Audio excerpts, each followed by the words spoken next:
Selling products and services is a great way to make money on your podcast. You could be selling your own products and services, or you could be selling somebody else's products and services. Either option you choose requires you to answer one basic question. You need to make a decision. Are you going to bake in these ads or these spots within your podcast? Or are you going to rely on something called dynamic insertion, which I've talked about a little bit throughout these videos. Let me explain the difference between the two. Baking an ad into your show, sometimes it's called embedding it into your show, is the process of creating some sort of spot that promotes a product or service, and you either read it as you're recording your podcast, or sometimes people do record it separately, but you physically edit that ad directly into your podcast, which means if you ever wanted to remove it, you would have to manually go in there and edit it. That's one option. So that is what we call baked in, sometimes also called embedded ads. On the other side, you have something called dynamic insertion. Dynamic insertion is pretty much what radio and television have been using for decades. And that is the ability to create your content like you normally would, leave space for ads to be inserted at a later time. Then there's the technology side of it, which allows you to create some sort of ad and drop it in those spots using that technology, which means they can be removed at any point. So those are your two options. You have baked in / embedded ads, and then dynamic insertion. Now I'm going to explain to you some of the pros and cons of both. And I definitely have a preference. You're gonna understand which one I prefer real quickly. Let's first talk about baked in / embedded ads. Here are some of the pros. You can do some great transitions from your content into your ad when you do baked in ads. Let me give you an example. So let's say in your podcast, you are interviewing a guest and you need to transition into talking about an ad.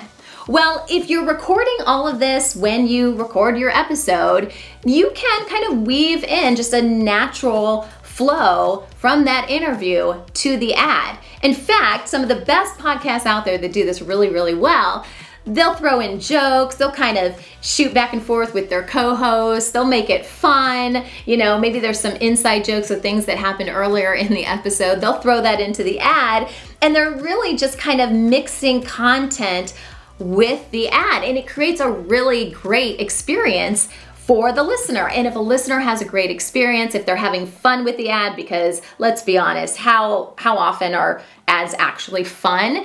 If you can figure out how to make it fun and entertaining, that is amazing. And it's much more likely that your audience is actually going to purchase the product, which is great. That goes back to return on investment, and your advertisers will keep coming back for more. So that's one great thing. Your transitions and the whole ad itself can sound very natural, very organic.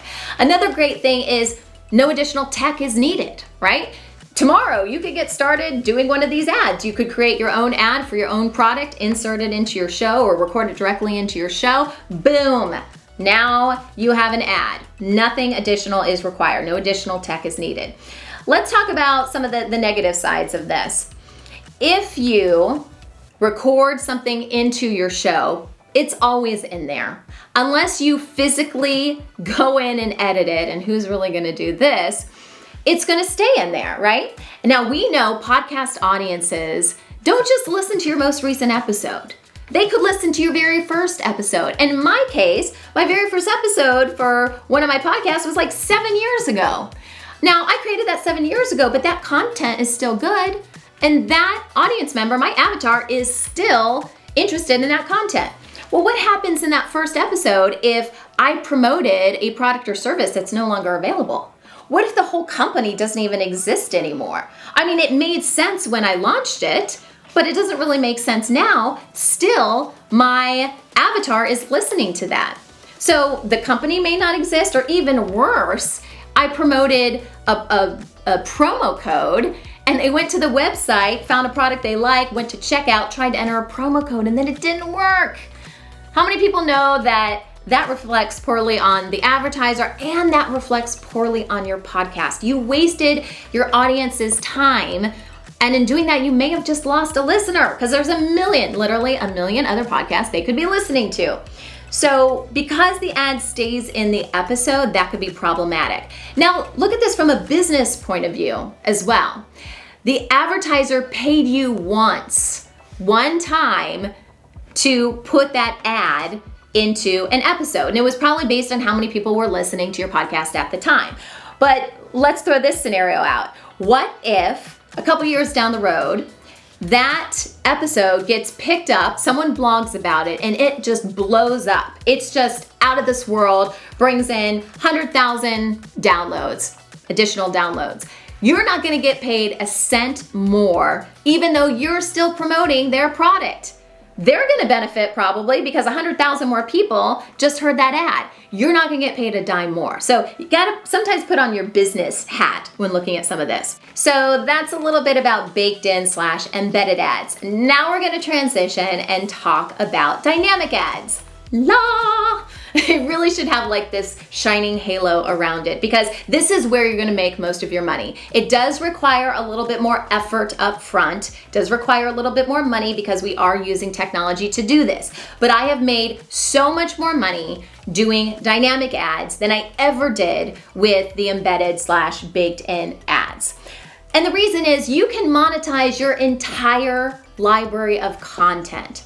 So it's tough for us as podcasters because, we want to produce episodes, we want to have advertisers on our episodes, but you may not have an advertiser by the time you want to release an episode. And then what? No, you never have an advertiser for that episode? That's not really fair.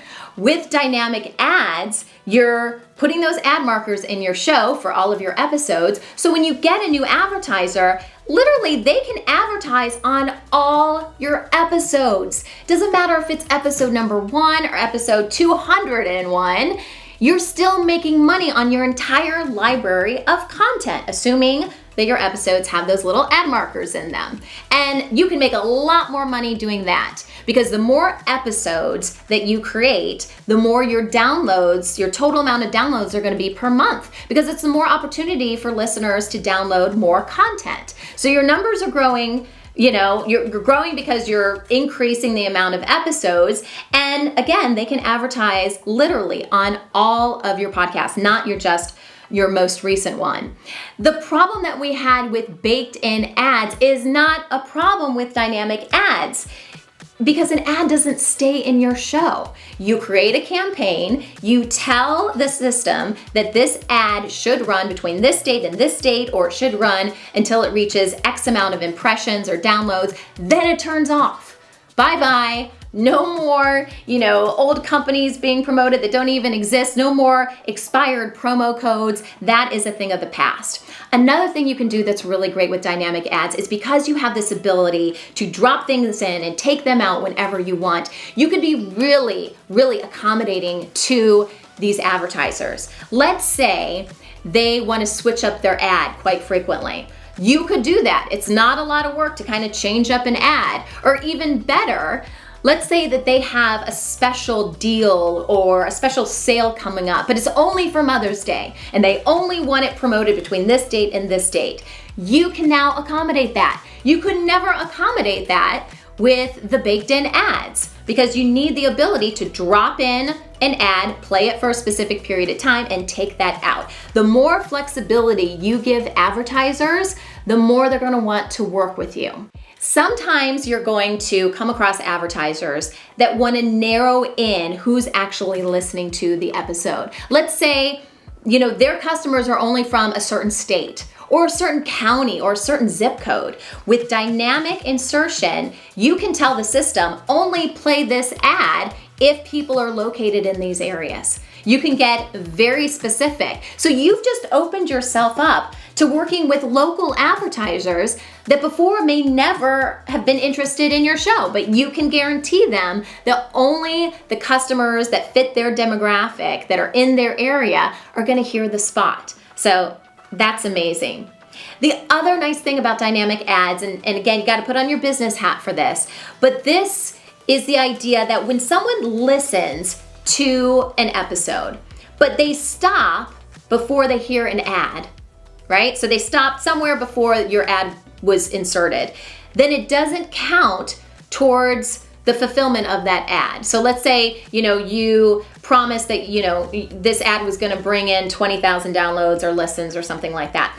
It's not going to count because the person didn't hear the ad, right? And so from a business perspective, from your advertiser's perspective, why should they have to pay for something that never really happened? Yeah, someone started listening to your episode, but they never got to the point where they heard the ad.